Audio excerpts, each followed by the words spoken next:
ఈరోజు అవకాశం ఇచ్చారు. సంవత్సరం తర్వాత ప్రజలే తెలుసుకుంటారు ఈ రాష్ట్రానికి సరైన ముఖ్యమంత్రి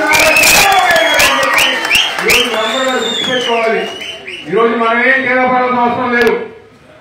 ఈరోజు ఓడిపోయినా మరుక్షణం నుంచి కదా నేనేమి బాధపడలేదు, దేనికి కూడా నేను బాధపడలేదు. నా తండ్రి గారు దేని రాజశేఖర్ నెహ్రూ గారు నాకు ఎప్పుడు ఒకటే చెప్తూ ఉండేవారు, నాయకుడు అనేవారు పడిపోతున్నా చనిపోతున్నా కార్యకర్తలకు అండగా ఉంటే కార్యకర్తలు ధైర్యంగా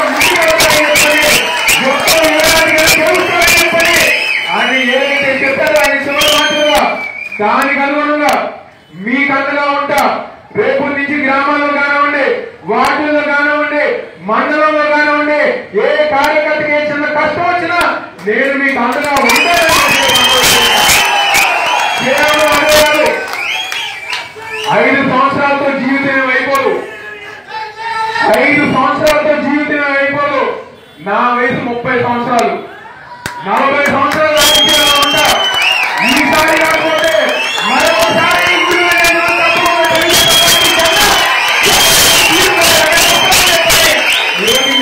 చెప్తున్నా. ఈరోజు గెలిచిన అభ్యర్థి కానివ్వండి, ఈరోజు ప్రజానీకం మీకు అధికారం ఇచ్చారు. మీరు ఏ వాగ్దానాలు అయితే ఇచ్చారో, మీరు నవరత్నాల్లో ఏ నవరత్నాలు అయితే ప్రజలు మీ నుంచి ఆశించారో మీరు తప్పకుండా ఏ హామీలు అయితే ఇచ్చారో మీరు అభివృద్ధి చేయండి. మీరు మంచి చేస్తుంటే ఆ మంచిలో తప్పుంటే సలహాలు ఇస్తాం, సూచనలు ఇస్తాం. కానీ ప్రజానీకాని మీద దౌర్జన్యాలు, కార్యకర్తల మీద దౌర్జన్యాలు, అరాచకాలు చేస్తే మాత్రం 5 సంవత్సరాలు ఏనాడు కూడా మీ జోలికి రాలేదు.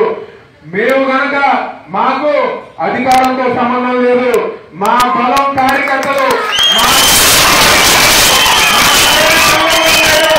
ఈ నియోజకవర్గంలో ఈ సెంటర్లో మా కార్యకర్తల జోలికి కనుక వస్తే మీరు కూడా ఈ నియోజకవర్గంలో తలెత్తుకోకుండా తిరిగే బాధ్యత తిరగకుండా మీరు ఉంటారని చెప్పి చెప్తున్నా.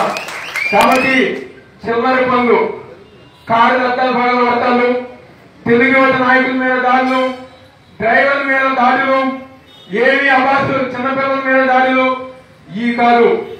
మీకు దమ్ముంటే ఇచ్చిన హామీ నెరవేర్చుకోండి.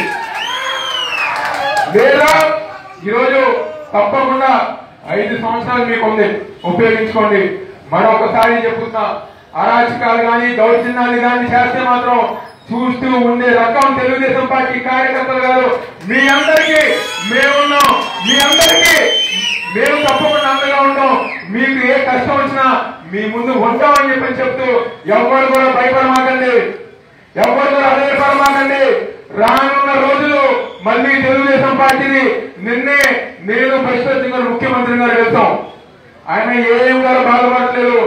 మళ్ళీ పోరాటం తెలుగుదేశం పార్టీ